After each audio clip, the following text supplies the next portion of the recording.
Now we have another in the chapter of reports coming from this Michael Gennaco, who was hired by the city of Fullerton, an independent investigator, to take an investigative look into the death of Kelly Thomas. He delivered his third and final report last night to the city council.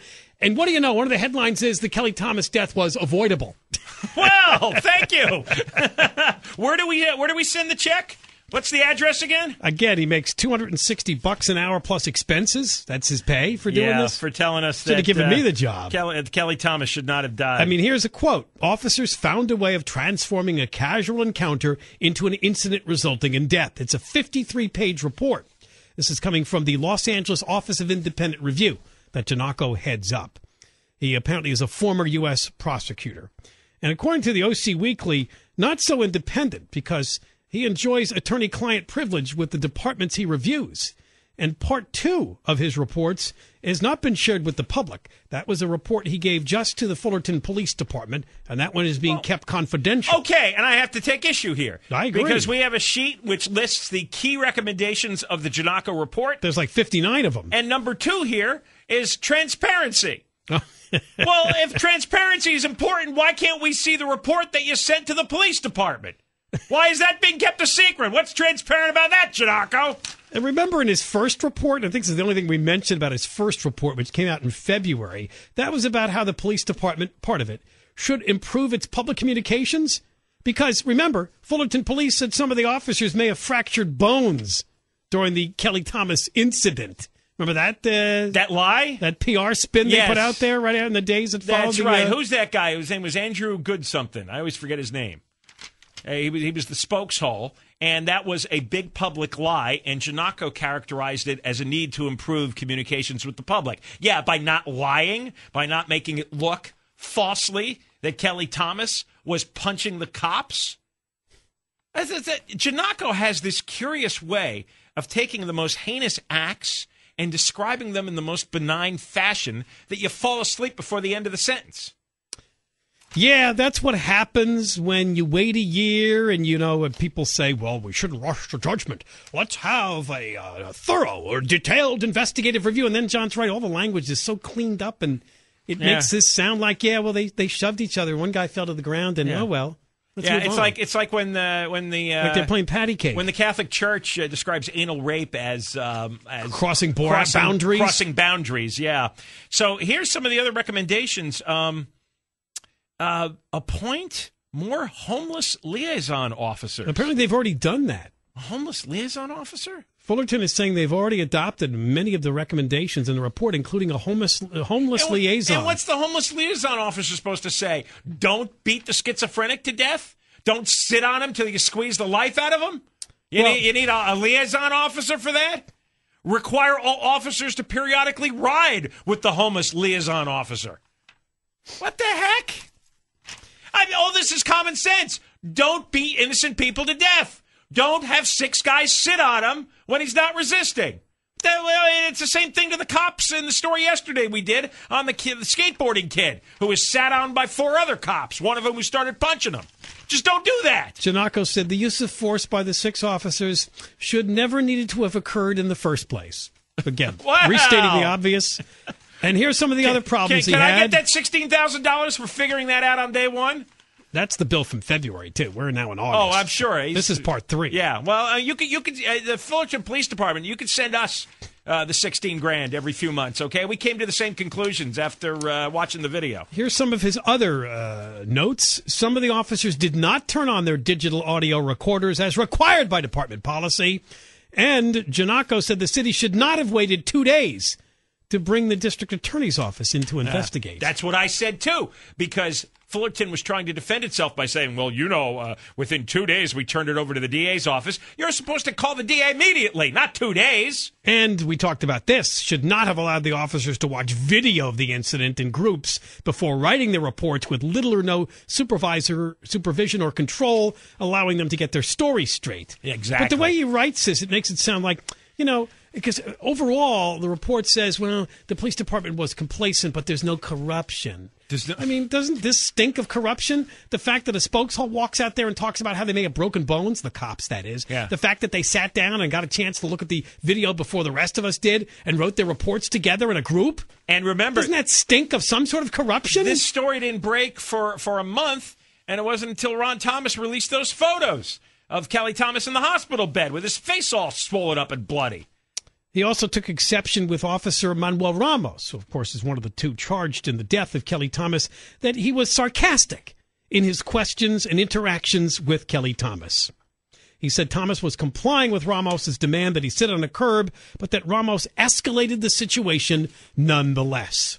All right, when we come back, they should shut up the cop sniffers in the audience. There's more bootlickers. Yeah. There's more to this story because...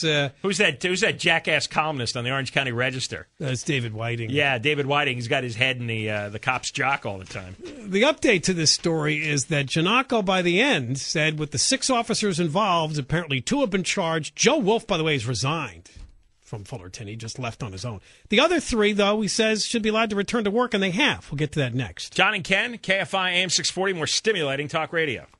Ken Show, John Cobelt, Ken Shampoo. Now, you know, $260 an hour, 3 parts in this report, the last of which was presented to the Fullerton City Council last night by this Michael Gennaco, the independent investigator in the Kelly Thomas killing. And what I was just thinking about during the break was what's mentioned in the report. No corruption in the Fullerton Police Department, but some sort of complacency. So I'm thinking the way this is written... You know, Kelly Thomas is beaten to death on July 5th of last year. It takes him a few days before they inform the DA's office. And it's just that the police chief and the rest of the department, and I think in a way this is worse, was just like, what happened tonight? It didn't matter. Oh, you guys sat on a homeless guy and he's in the hospital near death. You know. All yeah, right, let's have the PR guy. What else? Anything else at the meeting to bring up today? To me, that's complacency. Let's have the PR guy put out a false statement that the cops were the ones injured. Yeah. How do we deal with this? Let's take a few days before we tell Tony Rackauckus, and send out Andrew What's-His-Face to tell him that maybe some of our cops got hurt. That Lou Ponzi at the register, he'll buy that. Oh, yeah. Tell him to call it an altercation. Did you see? Matter of fact, yeah, I did see that. Lou Ponzi today, the register writer. Lou Ponzi. He said that Thomas died 5 days after a fight with officers. And did you see his story today? 3 of the 6 police officers at the scene after a confrontation with the mentally ill will be returning to work. Yeah, he's never given up on these words. This is today's story. Not a vicious beating. No. Not death. Not 6 cops squeezing a guy to death. No. None of that. Confrontation, fight. It's bumped up a little bit from tussle. Which is the way he ever use tussle? The register, somebody described it as a tussle at one point. Yeah. Do they really have like a bootlicker department where the guy sits there and says, "Remember, Lou, when you write this story, please soften the language. We don't want to make the cops look bad." Maybe David Whiting is an editor there. I don't know. Call it a disagreement. An argument that became physical. Gennaco, though, is getting paid with tax money. I mean, you Fullerton people are getting screwed all over again for this You're right. report from the obvious desk. Yeah, this may cost upwards of $20,000. And again, the last part has 59 recommendations, of which they said they've already implemented a whole lot of them. And we still have the trial coming for Ramos and Cicinelli. Now, there were 6 cops at the scene that night. You know about Ramos and Cicinelli who'll be on trial. Joe Wolf was the one that Ron Thomas, the father of Kelly, wanted him to be charged as well. That hasn't happened yet. But he quietly resigned from the police department. He left. He whacked Kelly really hard with a baton. And then he and Ramos went off screen for a while and started beating him up. But you can't see exactly who did what for a few minutes on that videotape. But he must have done bad stuff. And how come the other 3 aren't kicked off the force for standing there and watching it? And then participating in the sitting on Kelly Thomas, which officially led to his death? That is the only recommendation that Ron Thomas doesn't like from this Gennaco report, because apparently the recommendation was to let them return to work. And that was announced by Fullerton Police Department. That's already happened. The 3 of them, we'll give you their names, Kenton Hampton, James Blatney, and Kevin Craig, faced discipline but not severe enough to warrant termination. according to the Gennaco report. So they have been assigned to desk duty, and they're not on patrol. I have a question. I don't have an answer. How often do cops... That's common with you. So I just I throw out questions to float out into the ether. How often do cops stop crazy cops who are in the middle of a beating? Good point. Do they something like, "Hey, Lou, slow down"? Yeah, right. That they grab Officer Lou from the back and say, "Hey, that's enough. That's enough." I mean, because in all the... I would think that happens. Because if you worked together long enough, you know that some guys have a short fuse. Right. And you know you probably need to rein them in. They're probably good at other things, but sometimes they really lose their temper. And you never see it on the videotaped cases, though. It's kind of like when Ken says, "Hey, John, settle down. Settle down." That's your job now. You're a crazy person. Yeah, that's your job. No, it's our job on her now. Crazy. Yeah, right. She's the one that wants to put tie cats to balloons. That's right. Oh my that's God. right. Now yeah, we're the ones that's right. We have to rein you in. Rein you in. You're out of Do control. not gang Shannon. up on me. Do not gang up on me. Yeah, she really doesn't like that. She's very sensitive about that. Yeah, I'm totally sensitive. Did we find a weak point, finally? Just know this. When you step into the show, be careful. Because you can get checked into the boards. Anyway, yeah, Kelly Thomas's father says each of them has a duty to stop violence when they see it. And that's why they don't think these 3 cops should be allowed to return to the Fullerton Police Force. And by the way, did you see last night? I guess they finally had enough. Did you see any video of the city council meeting? There's a group of people sitting in the audience with "I Heart Fullerton PD" shirts. Are you serious? Yeah, no, they were, yeah. I Heart Fullerton PD? Heart. Yeah, I Heart Fullerton PD. And I think the union said, well, we got to get in there and make a showing. It's been too many city council meetings with all the screaming. After a year? Yeah, I get after a year. After a year. Well, as you know, they were talking about Agnes, dismantling. I'm going to the city council meeting and I'm wearing a button. Are you wearing a button? No, it was a shirt. It was a shirt? A full T-shirt. A full T-shirt. I heart the Fullerton PD. I T-shirt, not a button. No. Thought you said button. No. And by the way, they were recently, remember, they were talking about disbanding the police department and having the OC Sheriff's Department take over. So that probably got them really thinking, we've got to rally now. We've got to make the rest of the world know that somebody loves Fullerton PD or we could lose the whole department. All right. When we come back, by the way, I do have it.